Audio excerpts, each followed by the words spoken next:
You guys were all fucking pathetic. Holy shit. Now I understand why speaking in front of everybody is one of the biggest fears of all, because you guys fucking fell flat on your face. Alright, let me read my little intro that I wrote here. Alright, I want to thank you all pathetic pieces of shit that amounts to nothing, basically nothing much more than human filler, for coming out and trying your hardest to level the playing field a bit by trying to knock me down a notch or two. Well, you all failed at that task miserably, and unfortunately it didn't work at all. And besides, it's too late anyways, because you are all already unbelievably gigantic losers in the big game of life, because I've already won the most important thing of all, the genetic lottery. Then science said I'm not any of you. Your age is acting up, calm down. Chris, Miracco. Do I take you for last because you're the host? You're good. I gotta say, you and Rob are probably the best, and the rest of these other guys, it was, how embarrassing was that shit? That shit was awkward. It was like, I'd rather have AIDS and live through that again. I was fucking random, dude. I'll save you for last, Chris, because you're on point. You're prepared. Rob is on point. You're good. Alright, we'll go. I'll go to Reese. Fuck it, okay. Keep the mic away from this guy. You got nothing on me. Skateboarding! Skateboarding. Here we skateboarding. Who knew that jerking off like a madman and doing kickflips in my driveway would lead to this one day? But whatever, skateboarding doesn't have any varsity divisions. But that's not stopping Reese in any way from trying to be captain of that imaginary team. He looks like the guy to date the head cheerleader and wear Dracar Noir cologne. Reese normally wears adult braces. I think he got them removed recently. That make him talk like a kid eking his way through puberty while trying to enunciate through a retainer and shitloads of spit. He's also the most likely person I know to leave a skate session early and go to his appointment at a salon. Reese's hobbies include wearing ascots, smoking Robustios,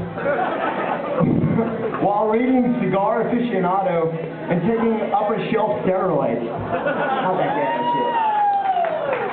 Well, we got Poncho. You pathetic piece of shit. Good to see you. Everyone is going to try and go and hit Poncho on that basic level with the short jokes. Well, I'm going to steer clear of all that. Because I'm way too clever, and I keep it on that's way too basic for me, you know? I can steer clear of that. Yo, Pot! How the hell did you get here tonight? Did your girl carry your fucking ass up in here on one of those frontal baby sacks where she can wear you like a reverse backpack? Straight up hand gliding on the Dorito and cartwheeling under the door onto the scene, Poncho Moeller. Poncho's got some hot breath, alright, whatever. There's some classic go-tos, but this is, when you get close to him, you realize this hot fire is the breath. Just some seriously stinging halitosis. Straight up, get on the mic and leading this thing right here, smelling like sulfur and fucking brimstone. When we were younger, Poncho had an industrial-sized thing of Banaka that was the size of a spray paint can to try to best extinguish that sinister smell of death coming out of your throat. Oh, and your mom, you know it, Nick knows it. Your mom is a fucking beast, dude. I was over at Poncho's house this one time, and his mom, or whatever that thing is, came downstairs with just a t-shirt on. Holy shit, it was nightmarish. She didn't see me, and I was on the couch, and I saw one of the worst visions of all my fucking time on Earth. I'm 30 right now. This is one of the worst things. I swear to shit I've ever seen. I've been almost every continent. What I saw between her legs was what I imagined the gates of hell to look like. And then right after that, she went into the bathroom and took a gnarly horse piss while standing up. It was truly savage, and I didn't think I'd ever be able to smile again or think a happy thought after such a viciously traumatic experience. What the fuck is your mom? That's gnarly. You dirty alcoholic, you look horrible. Stepan gets permanent Nike life incentives, not even just photo, it's just life incentives, simply because your physique is a goddamn Nike swoosh. And I see that you didn't bring your little dog, Liam. He's got more coverage than the most famous dog in Dog Fancy magazine, but I see that you didn't bring Liam here tonight with you. I know that you really love your dog. I know that you love your dog. I mean, like, really love your dog. You love him so much. And he's probably at home right now, icing his asshole from all that fucking love. Rob Brink, you're one of the few prepared human beings. Whatever happens, no matter what, you'll still be 4 foot flat, kid. So take it easy. Rob Brink, one of the few people that was prepared. God damn, thank God you're prepared. Thank God, yo. I gotta give it up to couldn't even talk. Nick, my childhood friend, whatever, one of the funniest dudes ever, got on the mic. Holy shit, man. I'd rather have AIDS than have been you in front of everybody tonight.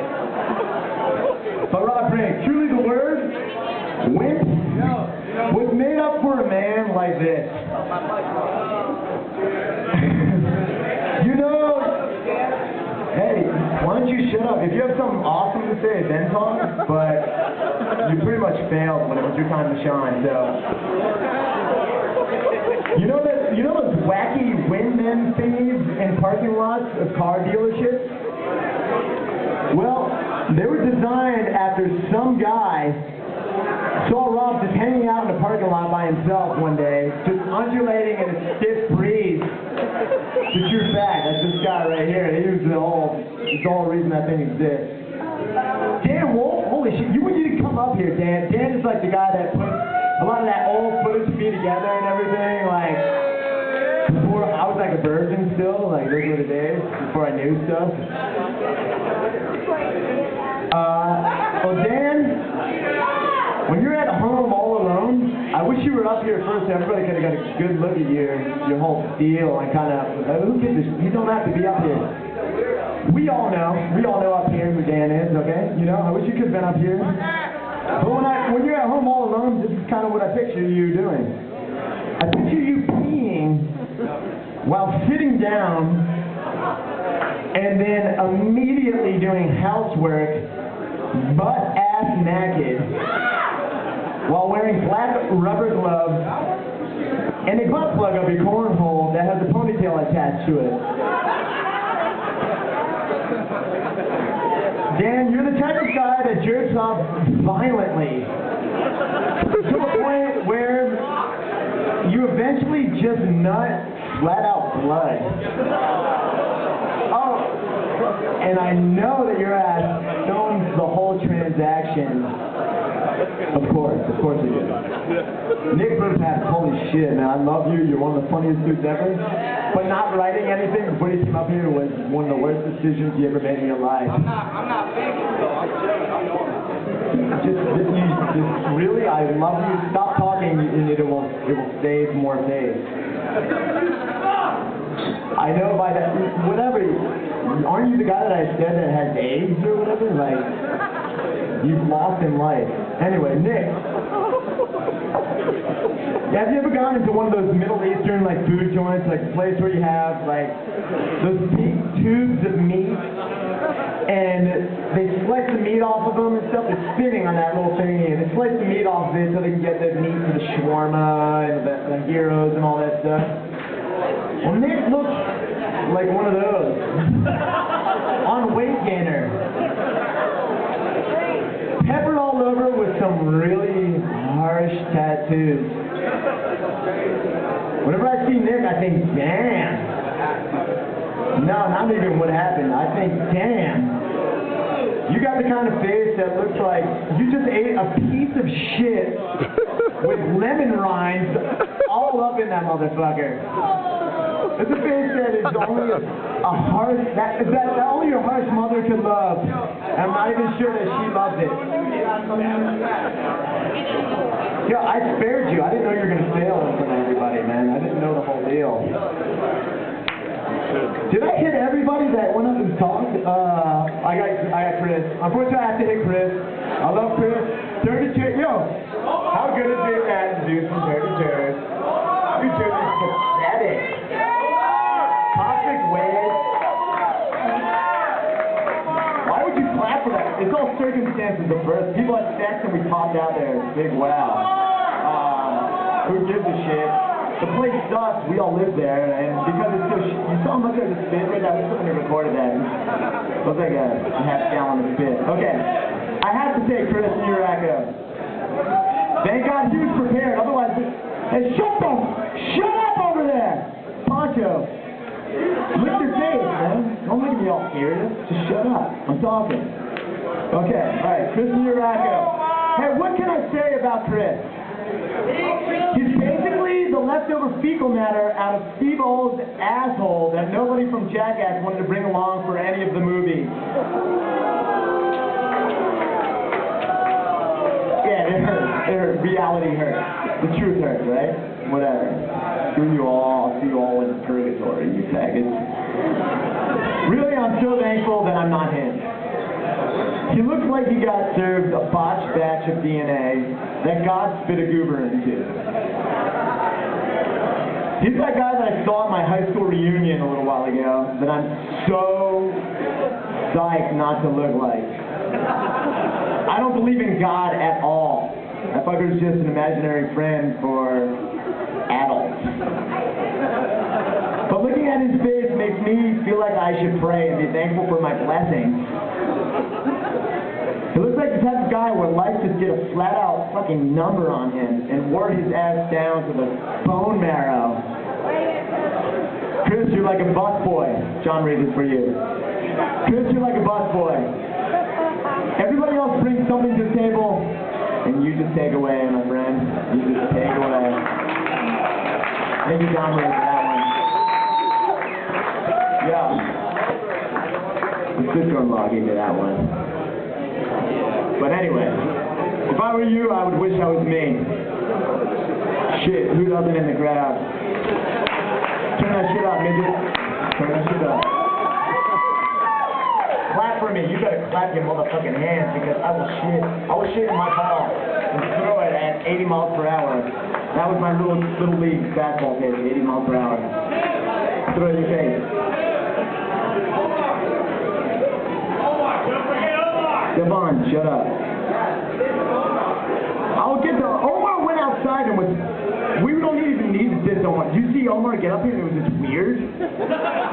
Omar got up. He's one of the funniest dudes I've ever known in my life. He got up here. It was just awkward. It was silent. There was a straight cricket, a tumbleweed. There aren't tumbleweeds around here, but like one appeared out of nowhere with that awkwardness and like just tumbled through. He went outside to cry before. It was fucked up. Man. I'll see you all in purgatory. Seriously, that'll be awesome. Big party in purgatory.